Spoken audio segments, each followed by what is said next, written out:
కేంద్ర ప్రభుత్వంలో కూడా జోడో యాత్ర చేస్తే రాహుల్ గాంధీ అంత చోడో యాత్రలు అయిపోయింది. మమతా బెనర్జీ వెళ్ళిపోయింది, వాళ్ళ ఇండియాలో కూటమిలోకి వెళ్ళి ఆప్ వెళ్ళిపోయారు, పంజాబ్ వెళ్ళిపోయారు, నితీష్ బీఆర్ ఆయన వెళ్ళిపోయాడు. ఆడ ఎవ్వరు మిగిలలే, ఒక్కడే మిగిలిండు రాహుల్ గాంధీ. ఆయన ఎవ్వడు వస్తలేడు. ఇండియా కూటమి లేదు, పీఠమి లేదు. అంతా వాళ్ళు మనని కేసీఆర్ ను ఇన్ని అభివృద్ధులు చేస్తే మన కేసీఆర్ ను బొంద పెడతా అంటారు, మన బీఆర్ఎస్ పార్టీ బొంద పెడతా అంటారు, పని చేసిన వాళ్ళు బొందలు పెడతా అంటారు. వీళ్ళకి ఇప్పుడు బొందలు పెట్టేటోడు తయారైండా మోడీ. వీళ్ళని ఇడివాడు ఇట్లా గొంతు పిసికి పిసికి పిట్టని పిసికినట్టు పిసుకుతాడు. ఆ మోడీ సంగతి వీళ్ళకి తెలుసు. ఇదివరకు పోయిన 5 ఏళ్లలోనే 8 మందిని పిసికేసిండు. ఇప్పుడు ఇంకా 3 బాకీ ఉన్నాయి. ఈసారి మొన్న ఎంపీ ఎలక్షన్స్ కాగానే పిసికి పిసికి పిసికేసారు. వీళ్ళు అనుకుంటారు పేద మేము ఉద్ధరిస్తాం, ఇడా అది చేస్తాం ఇది చేస్తాం అనుకుంటారు, కానీ ఏమీ చేయలేరు. ఎందుకంటే కాంగ్రెస్ సంగతి అంతా మనకు తెలుసు, కాంగ్రెస్ ఎమ్మెల్యేల సంగతి తెలుసు, ఇప్పుడు గెలిచిన వాళ్ళ సంగతి తెలుసు. ఇప్పుడు ఏమంటారు, మాకు ఏం అప్పులు చేసిపోయినట్టారు. అభివృద్ధి చేసినప్పుడు కాళేశ్వరం ఎవడు కట్టిండు? 46,000 చెరువులు ఇలా మే జూన్లో నిండు కుండ లెక్క ఉంటున్నాయి, గలగలలాడుతున్నాయి. ఎక్కడ చూసినా చేపలు. మన బెస్తోళ్ళు, మన ముదిరాజు సోదరులు పైసలే పైసలు, పైసలే పైసలు.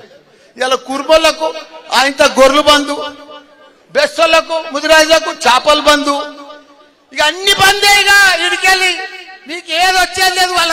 వాళ్ళ మనం కేసీఆర్ గారు ఎన్ని స్కీమ్లు ఇచ్చారో అవన్నీ కూడా వాళ్ళు బంద్ చేసుకుంటూనే ఉంటారు. అరే దమ్ముంది కదా, 4,000 ఇస్తాను కదా, ఆన్లైన్ లో మనకు ఆ పింఛన్ వస్తలేదా? 2,000 మనం ఇస్తూనే ఉన్నాం. మీరు 200 ఇస్తే ఇప్పుడు 2,000 ఇస్తున్నాం. నువ్వు 4,000 ఇస్తాను కదా, 4,000 అయ్యి ఆన్లైన్ అయ్యి అప్పు చేసాయి. ఎవడన్నా వద్దా చూడాలి, మేము అప్పు చేయొద్దా? అప్పు చేసి పేద ప్రజలకు ఏదైతే మాట ఇచ్చినో ఆ మాట ప్రకారం అయ్యి రైతు బంధు అయ్యి 15,000 ఇస్తాను కదా. ఇప్పటిదాకా అతి లేదు గతి లేదు, 2 ఎకరాలకు వేస్తున్నాం. అప్పుడు అవి దేనికి సరిపోతలేవు. ఇదే ఆ లెక్కను. సీఎం 9 తారీఖు నాడు ప్రమాణ స్వీకారం చేసినాడు. నువ్వేం మాట చెప్పినావు? రాకముందుకు ఏం మాటలు చెప్పినావు? నేను 9 తారీఖు అన్నీ చేస్తా, ఇందిరమ్మ సోనియమ్మ రాజ్యం అన్నావు. ఏది రాజ్యం? ఎక్కడ రాజ్యం? పైసలే లేవు.